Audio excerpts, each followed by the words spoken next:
എല്ലാവരെയും ഊഷ്മളമായി സ്വാഗതം ചെയ്തുകൊണ്ട് ഇന്നത്തെ വീഡിയോയിലേക്ക് കിടക്കുകയാണ്. ഇന്നത്തെ വീഡിയോ ഭഗവാൻ ശ്രീകൃഷ്ണനും കുചേലനുമായിട്ടുള്ള ആത്മബന്ധത്തെ കുറിച്ച് എല്ലാവർക്കും അറിയാം. അവര് ഗുരുകുലത്തിൽ അത്രമാത്രം ആത്മസുഹൃത്തുക്കളായിരുന്നു. ആ ആത്മബന്ധം എന്ന് പറഞ്ഞാൽ അത് ആർക്കും പറഞ്ഞറിയിക്കാൻ വയ്യാത്ത വിധം അവര് നല്ലൊരു സുഹൃത്തുക്കളായിരുന്നു, ആത്മമിത്രമായിരുന്നു. എന്നിട്ടും കുചേലനും പത്നിയും മക്കളും ഇത്രയും ദാരിദ്ര്യ ദുഃഖം അനുഭവിച്ചിട്ടും കുചേലൻ എന്തുകൊണ്ട് ദാരിദ്ര്യ ദുഃഖത്തിൽ നിന്നൊരു മോചനം ഉണ്ടായില്ല? ഭഗവാൻ ശ്രീകൃഷ്ണൻ എന്തുകൊണ്ട് കുചേലനെ അനുഗ്രഹിച്ചില്ല? അപ്പോൾ അതിന്റെ പിന്നിലൊരു കഥയുണ്ട്. എല്ലാവർക്കും കുചേലന്റെയും ശ്രീകൃഷ്ണ ഭഗവാന്റെയും കഥ അറിയാം. പക്ഷെ അതിന്റെ പിന്നിൽ ഒരു രഹസ്യമുണ്ട്. ആ കഥ എല്ലാവർക്കും അറിയാമെന്ന് എനിക്ക് തോന്നുന്നില്ല. അറിയാമോ അറിയത്തില്ലയോ, പറയാതിരിക്കുന്നതാണോ എന്നും അറിയില്ല. നമ്മുടെ ക്ഷേത്രങ്ങളിലെല്ലാം അതായത് സപ്താഹം നടത്താറുണ്ട്, രുക്മിണി സ്വയംവരം നടത്താറുണ്ട്. അവൽപതിയുമായിട്ട് ദ്വാരകയിലേക്ക് കുചേലൻ പോകുന്നതായിട്ട് കാണിക്കാറുണ്ട്. പക്ഷേ ഈ കുചേലൻ എന്തുകൊണ്ട് ഈ ദാരിദ്ര്യ ദുഃഖം അനുഭവിക്കുന്നു എന്നുള്ളതിന്റെ ആ ഒരു കഥയെ കുറിച്ച് ആരും അത് വെളിപ്പെടുത്തുന്നില്ല. അപ്പൊ ആ കഥയുമായിട്ടാണ് ഞാൻ നിങ്ങളുടെ മുന്നിൽ വന്നിരിക്കുന്നത്. അപ്പൊ കഥയ്ക്ക് 2 മണിക്കൂറുള്ള ഒരു കഥയാണ്. അതുകൊണ്ട് ഞാൻ പല എപ്പിസോഡായിട്ട് 2-3 എപ്പിസോഡായിട്ട് കഴിവതും കുറച്ച് ഞാൻ നിങ്ങളുടെ മുന്നിലേക്ക് കൊണ്ടുവരാം. അപ്പൊ എല്ലാവരും അത് കാണണം. ഓക്കെ, അപ്പൊ ഞാൻ വീഡിയോയിലേക്ക് കിടക്കാം, കഥയിലേക്കും കിടക്കാം. അപ്പോഴാ ഗുരുകുലത്തിൽ സുദാമാവും ശ്രീകൃഷ്ണ ഭഗവാനും ഗുരുകുലത്തിൽ വസിക്കുന്ന കാലം ഗുരുപത്നി വിറകിനായി കാട്ടിലേക്ക് പറഞ്ഞു വിട്ടു. അപ്പൊ വിറകടിക്കാൻ പോകുമ്പോൾ ഒരുപാട് സമയമെടുക്കും. അപ്പൊ ഇവർക്ക് വിശപ്പുണ്ടാകുമെന്ന് കണ്ടിട്ട് ഗുരുപത്നി ഒരു പൊതി കൊടുത്തു വിട്ടു സുദാമാവിന്റെ കയ്യിൽ. എന്നിട്ട് പറഞ്ഞു, വനത്തിൽ പോയി ചുള്ളി അടിക്കുമ്പോൾ വിശക്കുമ്പോൾ കണ്ണനും സുദാമാവുമായിട്ട് ഇത് കഴിക്കണമെന്ന് പറഞ്ഞു.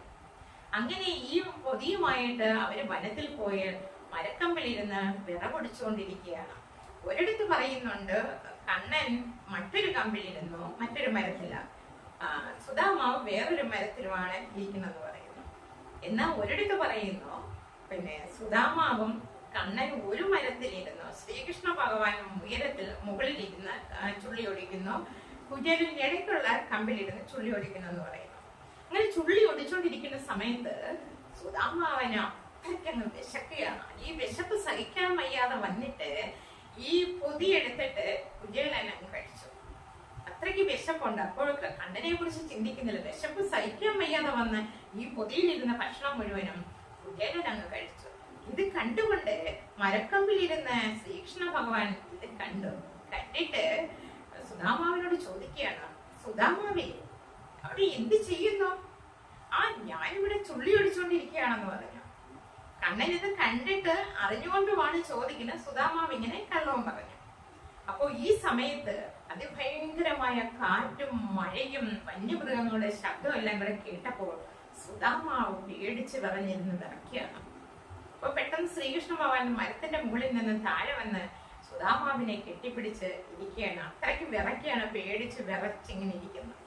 ഈ മഴയും ഇടിയും മിന്നലെല്ലാം കൂടെ കണ്ടിട്ട്. അപ്പോൾ ആ സമയത്ത് ഗുരുകുല പത്നി ഗുരുവിനോട് പറയുകയാണ്, കണ്ണനും സുദാമാവും കൂടെ വനത്തിലേക്ക് ചുള്ളി ഒടിക്കാൻ പോയിട്ട് അനേക സമയമായി, എന്ത് ചെയ്യുന്നു പോയി നോക്കിയിട്ട് വാ, കണ്ടില്ല എന്ന് പറഞ്ഞു.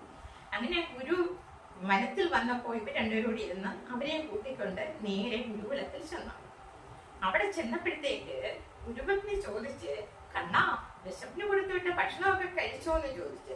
അപ്പൊ കണ്ണൻ പറഞ്ഞു, ഇല്ല, കഴിച്ചില്ല എന്ന് പറഞ്ഞു. അപ്പൊ സുദാമാവിനോട് ചോദിച്ചു, എന്തേ കൊടുത്തില്ലേ എന്ന് ചോദിച്ചു. അത് എനിക്ക് വിശപ്പുണ്ടായിരുന്നു, ഞാനാ കഴിച്ചു, കണ്ണന്റെ കാര്യം ഓർത്തില്ല, വിശപ്പ് സഹിക്കാൻ വയ്യാതെ വന്നപ്പോഴത്തേക്ക് ഞാനാ കഴിച്ചു എന്ന് പറഞ്ഞു. അപ്പോൾ ഗുരുപത്നിക്ക് കോപം കയറി. ആ കോപിഷ്ഠയായ ഗുരുപത്നി കുചേലനെ ശപിക്കുകയായിരുന്നു. കണ്ണന് വിശപ്പിന് നീ ഭക്ഷണം കൊടുത്തില്ല, നീ അത് മുഴുവനും കഴിച്ചു, ഇല്ല സുദാമാവേ, അപ്പോൾ നീ എന്നും ദാരിദ്ര്യ ദുഃഖം അനുഭവിച്ച് തന്നെ വരട്ടെ എന്ന് പറഞ്ഞു. അപ്പോൾ അതുകൊണ്ടാണ് കുചേലനും കുചേലപത്നിക്കും മക്കൾക്കും ഇത്രയും ദാരിദ്ര്യം അനുഭവിക്കേണ്ടി വന്നത്. പക്ഷെ അതിനെക്കുറിച്ച് കുചേലന് ചിന്തിക്കാനുള്ള ഒരിതില്ലായിരുന്നു. ഇങ്ങനൊരു സംഭവം ഗുരുപത്നി ഉണ്ടോ ഇല്ലയോ അതിനെക്കുറിച്ച് നമുക്ക് വ്യക്തമായിട്ട് അറിയില്ല. എങ്കിൽ പോലും ആ സാഹചര്യത്തിൽ ഭഗവാൻ ശ്രീകൃഷ്ണന് കുചേലനെ സഹായിക്കാൻ പറ്റുമോ? ഇല്ല. ഗുരുപത്നിയുടെ ശാപം കിടക്കുമ്പോൾ ഭഗവാൻ എങ്ങനെ സഹായിക്കാൻ പറ്റുന്നത്? അതുകൊണ്ടായിരുന്നു കുചേലൻ ഇത്രയും ദാരിദ്ര്യ ദുഃഖം അനുഭവിക്കേണ്ടി വന്നത്. അപ്പൊ ഒരു പിടി അവലുമായിട്ട് കുചേലൻ ദ്വാരകയിലേക്ക് പോവുകയാണ്. അവിടെ ചെല്ലുമ്പോഴത്തേക്ക് ബാക്കി കഥകൾ നമുക്ക് കാണാം. അപ്പൊ ഇങ്ങനെയുള്ള ഒരു സാഹചര്യത്തിൽ നമ്മൾ എല്ലാവരും എപ്പോഴും ചോദിക്കുന്നതാണ്, എന്തുകൊണ്ട് എപ്പോഴും ഈ കുചേലൻ നാരായണ നാരായണ മന്ത്രം ജപിച്ച് നടന്നിട്ട് ഭഗവാൻ ശ്രീകൃഷ്ണൻ എന്തേ കുചേലനോട് ഒന്ന് കണ്ണ് തുറക്കാത്തത്, എന്തേ ഒന്ന് സഹായിക്കട്ടെ നമ്മൾ എല്ലാവരും പറയുമായിരുന്നു. അതിന്റെ പിന്നിലുള്ള ഒരു ഗുരുപത്നി ശാപം ഉണ്ടായിരുന്നു. ആ ശാപത്തിൽ നിന്ന് മോശം കിട്ടണമെന്നുണ്ടെങ്കിൽ ഒരു അവൽപ്പതിയുമായിട്ട് ദ്വാരകയിലേക്ക് പോകണം. അപ്പോ കുചേലൻ ദ്വാരകയിലേക്ക് അവൽപ്പതിയുമായിട്ട് പോകുന്ന ഭാഗം നമുക്ക് കാണാം. ഞാൻ പല പല എപ്പിസോഡുമായിട്ടാണ് ഞാൻ വീഡിയോയിലേക്ക് വന്നിരിക്കുന്നത്. ഇപ്പൊ കുറച്ച് ഭാഗം കാണാം, അടുത്ത ഭാഗം അടുത്ത ദിവസം നമുക്ക് കാണാം. എല്ലാവരും വീഡിയോയിലേക്ക് സ്വാഗതം ചെയ്തുകൊണ്ട് നമുക്ക് മുൻപോട്ട് പോകാം. ദ്വാരകയിലേക്ക് കുചേലൻ പോകുന്നത് കണ്ട് നമുക്ക് ആസ്വദിക്കാം. വരും കൃഷ്ണ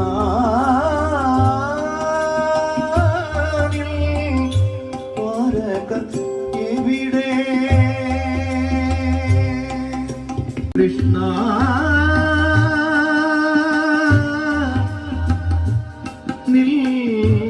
കണ്ട് കണ്ടങ്ങനെ ജന്മകടന്നത് ഗോപുരം പിന്നെയും ഉന്നതമാരണ പന്തേ പത്തിഗൃഹം നല്ല മധുരകൾ നല്ല ദ്വാരങ്ങളും നല്ലാർമകൾ ഗൃഹങ്ങൾ പല കണ്ടു ചെന്നു കുചേലൻ ഒരു ഗൃഹം ബുക്കിതു മന്ദിരമങ്ങതെ രുക്മിണി തന്നെ.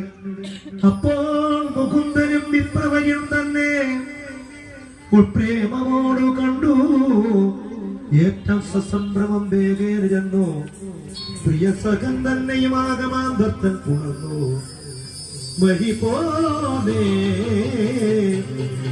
ആണിയും കൈക്കൊണ്ടു നിന്നു മുകുന്ദനും കാണു പ്രിയ സഖ സഖേന. അവൽപുതിയുമായിട്ട് ദ്വാരക കവാടത്തിൽ എത്തി ശ്രീകൃഷ്ണൻ കണ്ടു. ഇനി എന്താണ് ഇനി ചെയ്യാൻ പോകുന്നെന്നുള്ളത് നമുക്ക് കണ്ടു നോക്കാം. അപ്പൊ ഈ വീഡിയോ ഞാൻ എടുത്തിട്ട് കുറെ ദിവസം, ഒരു 3-4 മാസത്തോളം ആയിട്ടുണ്ട്. നമ്മുടെ ഈ വില്ലേജ് അപ്പുറത്ത് 2 വീടിനപ്പുറമാണ് ക്ഷേത്രം. അവിടെ വെച്ചെടുത്ത സപ്താഹത്തിനെടുത്ത ഭാഗങ്ങളാണ് ഞാൻ ഇവിടെ കൊണ്ടുവന്നിരിക്കുന്നത്. ഇനി ഇതിന്റെ അടുത്ത ഭാഗം അടുത്ത ദിവസം നമുക്ക് കാണാം.